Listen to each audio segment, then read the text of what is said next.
നമസ്കാരം. എല്ലാ പ്രിയപ്പെട്ട കൂട്ടുകാർക്കും ഭാസിസ് അക്കാഡമിയുടെ മറ്റൊരു വീഡിയോയിലേക്ക് ഹാർദമായ സ്വാഗതം. നമ്മൾ ഇന്നും പഠിക്കുന്നത് സിവിൽ പോലീസ് ഓഫീസറുടെ സ്പെഷ്യൽ ടോപ്പിക്കിലുള്ള ഒഫൻസസ് എഗെയിൻസ്റ്റ് പ്രോപ്പർട്ടി എന്ന് പറയുന്ന ഒരു മേഖലയാണ്. ആ മേഖലയിലെ പ്രധാനപ്പെട്ട ചില സെക്ഷനുകൾ അത് ഇന്ത്യൻ പീനൽ കോഡിലും ഭാരതീയ ന്യായ സംഹിതയിലും രേഖപ്പെടുത്തിയിട്ടുള്ള ചില പ്രധാനപ്പെട്ട വകുപ്പുകളാണ് നമ്മളിവിടെ പറയുന്നത്. അപ്പോൾ അതിൽ ആദ്യമായിട്ട് നമ്മൾ നോക്കുന്ന വകുപ്പ് IPCയിലെ സെക്ഷൻ 399 ഇത് ഭാരതീയ ന്യായ സംഹിതയിൽ ഉൾപ്പെടുത്തി കഴിഞ്ഞാൽ സെക്ഷൻ 310 സബ്ക്ലോസ് 4 എന്നാണ് പ്രതിപാദിക്കുന്നത്. എന്താണ് IPC സെക്ഷൻ 399 പറഞ്ഞിരിക്കുന്നത് എന്നാണ് നമ്മൾ നോക്കുന്നത്.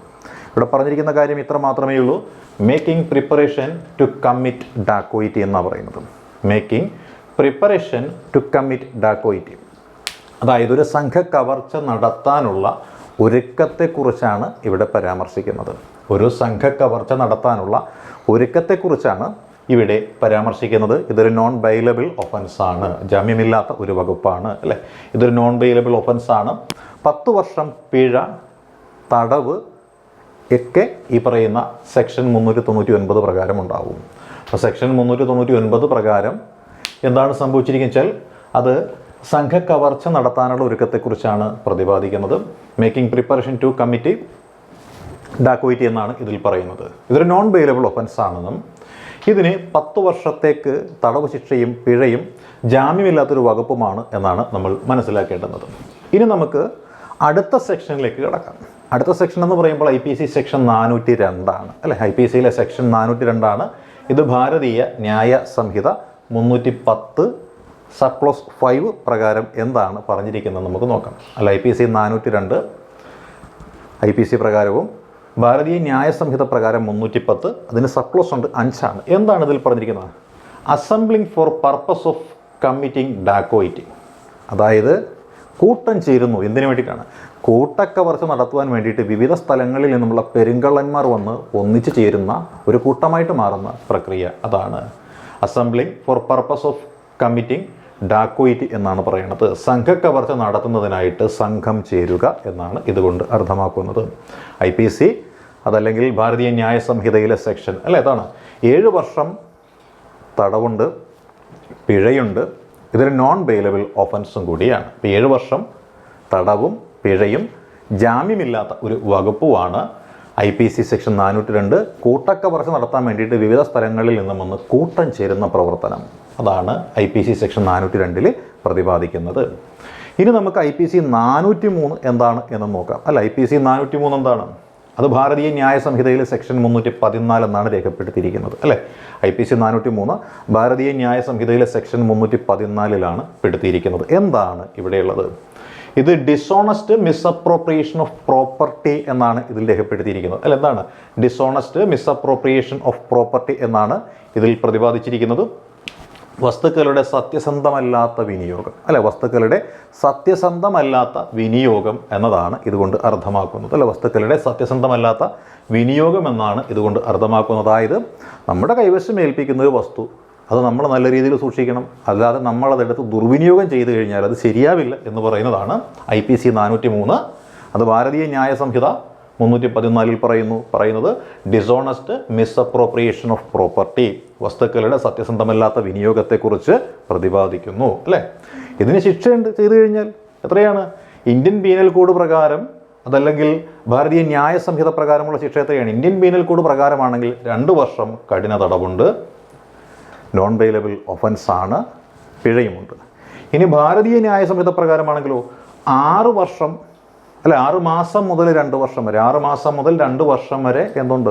ശിക്ഷയുണ്ട്, തടവുണ്ട്. പിന്നെയോ ഇത് ജാമ്യമുള്ള വകുപ്പാണ് കേട്ടോ. ഭാരതീയ ന്യായ സംഹിത പ്രകാരം ഇത് ജാമ്യമുള്ള ഒരു വകുപ്പായിട്ടാണ് കണക്കാക്കിയിരിക്കുന്നത്. ഇനി നമുക്ക് IPC സെക്ഷൻ 404 കടന്നു നോക്കാം. എന്താണ് IPC സെക്ഷൻ 404 പരാമർശിച്ചിരിക്കുന്നത്? IPC സെക്ഷൻ 404 പരാമർശിച്ചിരിക്കുന്നത് എന്തെന്നാൽ ഭാരതീയ ന്യായ സംഹിത അത് പ്രകാരം 315 സബ്ക്ലോസ് 5 അതിലുള്ളത് അല്ലേ. ഭാരതീയ ന്യായ സംഹിതയിലെ സെക്ഷൻ 315 സബ്ക്ലോസ് 5 ഇന്ത്യൻ പീനൽ കോഡിലെ സെക്ഷൻ 404 ഇതിൽ ഉൾപ്പെടുത്തിയിരിക്കുന്നത്. അപ്പോൾ ഇതിൽ പറഞ്ഞിരിക്കുന്ന കാര്യം എന്താണ്? ഡിസോണസ്റ്റ് മിസ്അപ്രോപ്രിയേഷൻ ആണ് അല്ലെ. ഡിസോണസ്റ്റ് മിസ്അപ്രോപ്രിയേഷൻ എന്നാണ് പ്രതിപാദിച്ചിരിക്കുന്നത്. അപ്പോൾ ഡിസോണസ്റ്റ് മിസ്അപ്രോപ്രിയേഷൻ ഓഫ് പ്രോപ്പർട്ടി അല്ലേ, എന്താണ്? Possessed. Dishonest misappropriation of property possessed by deceased person at the time of his death എന്നാണ് പറയുന്നത്. അതായത് മരണസമയത്ത് പരേതൻ്റെ കൈവശമുണ്ടായിരുന്ന വസ്തുവിൻ്റെ സത്യസന്ധമല്ലാത്ത വിനിയോഗം. ഒരു വ്യക്തി മരണപ്പെടുകയാണ്, മരണപ്പെടുന്ന സമയത്ത് ആ മരണപ്പെടുന്നയാളുടെ കൈവശമുള്ള വസ്തു എന്ന് പറയുന്നത് അദ്ദേഹവുമായി ബന്ധപ്പെട്ട ആളുകൾ ആരെങ്കിലും ദുർവിനിയോഗം ചെയ്തു കഴിഞ്ഞാൽ അതിനെപ്പറ്റി പ്രതിപാദിക്കുന്ന വകുപ്പുകളാണ് 404 ഇന്ത്യൻ പീനൽ കോഡിലുള്ളത്. ഇനി ഭാരതീയ ന്യായ സംഹിതയിലാണെങ്കിലും അത് 315 സബ്ക്ലോസ് 5-ലുമാണ് പെടുത്തിയിരിക്കുന്നത്. ഇത് പ്രകാരമുള്ള ശിക്ഷ എന്തെന്ന് ചോദിച്ചാൽ ഇന്ത്യൻ പീനൽ കോഡ് അതേപോലെ തന്നെ ഭാരതീയ ന്യായ സംഹിത എന്നിവ പ്രകാരം 3 വർഷം കഠിന തടവും പിഴയുമാണ് ലഭിക്കുന്നത്. അപ്പോൾ 3 വർഷം കഠിന തടവും പിഴയുമാണ് ലഭിക്കുന്നത് ഇന്ത്യൻ പീനൽ കോഡും ഭാരതീയ ന്യായ സംഹിതയും പ്രകാരം. ഇത് ജാമ്യം ലഭിക്കുന്ന ഒരു വകുപ്പ് തന്നെയാണ്, ബെയിലബിൾ ഒഫൻസാണ്. ഇനി ഗുമസ്തനോ അതല്ല ആ മരണപ്പെട്ട വ്യക്തിയുടെ സേവകന്മാരിൽ ആരെങ്കിലും ഒരാളാണിത് ചെയ്യുന്നത് എന്നുണ്ടെങ്കിൽ അവർക്ക് 7 വർഷം വരെ തടവ് ശിക്ഷ ലഭിക്കുന്ന ഒരു വകുപ്പ് കൂടിയാണ്. ഇതൊന്ന് ഓർത്തേക്കുക കേട്ടോ. ഇനി നമുക്ക് ഇന്ത്യൻ പീനൽ കോഡിലെ 405-ാമത്തെ സെക്ഷൻ എന്ന് നോക്കാം. ഇന്ത്യൻ പീനൽ കോഡ് LPC 405 അതല്ലെങ്കിൽ ഭാരതീയ ന്യായ സംഹിതയിൽ 316 സബ്ക്ലോസ് 1 എത്രയാണ് എന്ന് നോക്കാം അല്ലേ. ഇന്ത്യൻ പീനൽ കോഡിൽ 405 അതല്ലെങ്കിൽ ഭാരതീയ ന്യായ സംഹിതയിൽ 316 സബ്ക്ലോസ് 1 എത്രയാണ് എന്ന് നമുക്കൊന്ന് നോക്കാം അല്ലേ. ക്രിമിനൽ ബ്രീച്ച് ഓഫ് ട്രസ്റ്റ് എന്നാണ് പറയുന്നത്. ക്രിമിനൽ ബ്രീച്ച് ഓഫ് ട്രസ്റ്റ് എന്താണ്?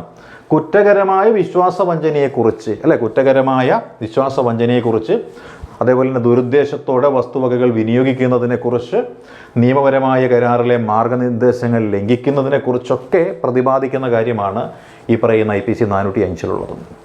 അതായത് ക്രിമിനൽ ബ്രീച്ച് ഓഫ് ട്രസ്റ്റ് ആണ് എന്ന് വെച്ചാൽ കുറ്റകരമായ വിശ്വാസവഞ്ചന. അതായത് വിശ്വസിച്ചൊരു കാര്യം ഒരാൾ ഏൽപ്പിച്ചു കഴിഞ്ഞാൽ അയാൾ ആ വിശ്വാസ ലംഘനം നടത്തിയാൽ അതതിൽ ഉൾപ്പെടുന്നതാണ്.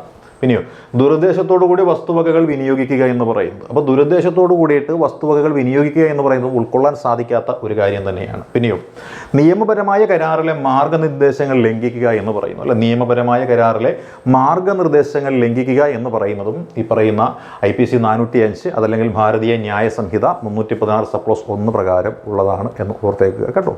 ഇനി അടുത്ത് നമുക്ക് നോക്കാം എന്താണ് IPC സെക്ഷൻ 406 ആണ് അല്ല. IPC സെക്ഷൻ 406 അതല്ലെങ്കിൽ ഭാരതീയ ന്യായ സംഹിതയിലെ സെക്ഷൻ 316 സബ്ക്ലോസ് 2 എന്താണെന്ന് നോക്കാം. IPC സെക്ഷൻ 406 അതല്ലെങ്കിൽ ഭാരതീയ ന്യായ സംഹിതയിലെ സെക്ഷൻ 316 സബ്ക്ലോസ് 3 എന്താണ് എന്ന് നമുക്കൊന്ന് നോക്കാം. Punishment for criminal breach of trust അല്ലേ. Punishment for criminal breach of trust അതാണ് ഇതിൽ ഉൾപ്പെട്ടിരിക്കുന്നത്. Punishment for criminal breach of trust ആണ് ഇവിടെ ഉൾപ്പെട്ടിരിക്കുന്നത്. അതായത് കുറ്റകരമായ വിശ്വാസവഞ്ചനയ്ക്കുള്ള ശിക്ഷയെക്കുറിച്ചാണ് ഇവിടെ പരാമർശിക്കുന്നത്. കുറ്റകരമായ വിശ്വാസവഞ്ചനയ്ക്കുള്ള ശിക്ഷയെക്കുറിച്ചാണ് ഇവിടെ പരാമർശിച്ചിരിക്കുന്നത്. ഇനിയോ ഇത് പ്രകാരം IPC പ്രകാരം എത്രയാണ്? 3 വർഷം തടവ് അല്ലെ. 3 വർഷം തടവുണ്ട്, പിഴയുണ്ട്, നോൺ ബെയിലബിൾ ഒഫൻസുമാണ്. അപ്പോൾ IPC പ്രകാരം 3 വർഷം തടവുണ്ട്, പിഴയുണ്ട്, നോൺ ബെയിലബിൾ ഒഫൻസുമാണ് അല്ലെ. ഭാരതീയ ന്യായ സംഹിത പ്രകാരം 5 വർഷം തടവ്, പിഴ, നോൺ ബെയിലബിൾ ഒഫൻസ്.